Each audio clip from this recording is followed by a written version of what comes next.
कांटों पर चलकर सीएम की कुर्सी तक पहुंचे हैं शिंदे।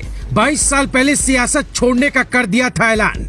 ऑटो चलाया, मजदूरी की, भाषण देते देते आवाज चली गई। बेटा बेटी को खोया लेकिन कभी हिम्मत नहीं हारे। आरएसएस के शाखा प्रमुख शिंदे ने फरवरी में मोहन भागवत से मुलाकात की और 4 महीने में ही सीएम बन गए। 21 साल पहले नायक मूवी आई थी, तब लोगों ने असल में जाना था कि 24 घंटे में एक सीएम क्या क्या कर सकता है और नेता कैसा होना चाहिए। हम आपको एक ऐसे ही नायक की कहानी सुनाने वाले जिसे ठाणे के लोग अपना हीरो मानते हैं। बीजेपी ने सीटें ज्यादा होने के बावजूद सीएम की कुर्सी सौंप दी और कहा कि महाराष्ट्र का शासन बिल्कुल नायक वाले अंदाज में चलाना। ये तो आप अब तक सुन ही चुके होंगे कि एकनाथ शिंदे कौन है, कहां से आते हैं और क्या किया है, लेकिन जो नहीं सुना वो है उनके संघर्ष की कहानी। एक ऐसी कहानी जिसे सुनकर आपकी आंखों में आंसू आ जाएंगे। 21 साल पहले जब एकनाथ शिंदे ठाणे नगर निगम के पार्षद थे, तब एक ऐसा हादसा हुआ कि वो सीएम की कुर्सी तो छोड़िए, विधायक बनने तक का सपना नहीं देख सकते थे। ये कहानी है 2 जून सन 2000 की, जब शिंदे अपने बच्चों के साथ सतारा में बोटिंग के लिए गए थे। उनका बेटा दीपेश और बेटी सुभद्रा बोटिंग कर रहे थे, तभी बोट नदी में डूब गई और दोनों की जान चली गई। एक बाप के लिए 2 बच्चों को खोने का दर्द क्या होता है वो शिंदे ही जानते हैं। उन्होंने इस हादसे के बाद तो खुद को एक कमरे में बंद कर लिया। जो व्यक्ति मोहल्ले वालों की एक आवाज पर मदद के लिए बाहर आ जाता था, उसने लोगों से दूरियां बनानी शुरू कर दी। हर किसी से मिलना जुलना बंद कर दिया और एक वक्त ऐसा आया कि राजनीति से संन्यास लेने का ऐलान कर दिया। अपने जीवन की शुरुआत ऑटो चलाने से करने वाले शिंदे ने मजदूरी भी की। पिता गत्ते की कंपनी में काम करते थे तो माँ दूसरे के घरों में काम करने जाती थी। ऐसे गरीब परिवार से आने वाले शिंदे का पूरा जीवन ही संघर्षों से भरा रहा है।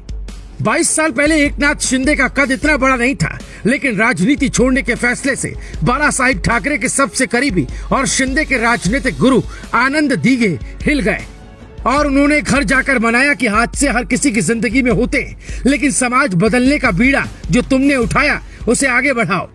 लेकिन उनकी जिंदगी का संघर्ष यहीं खत्म नहीं होता, बल्कि 8 साल पहले साल 2014 के चुनाव में शिवसेना के पक्ष में इतना प्रचार किया, इतने भाषण दिए कि गले की आवाज खत्म हो गई थी। डॉक्टर्स ने मना कर दिया था, अब उनके समर्थक शिंदे की आवाज नहीं सुन पाएंगे। लेकिन कहते हैं कि अगर आपको लोग चाहते हैं तो आपका बाल भी बांका नहीं हो सकता। 15 दिनों बाद ही शिंदे ने ऐसा भाषण दिया कि समर्थक भावुक हो उठे।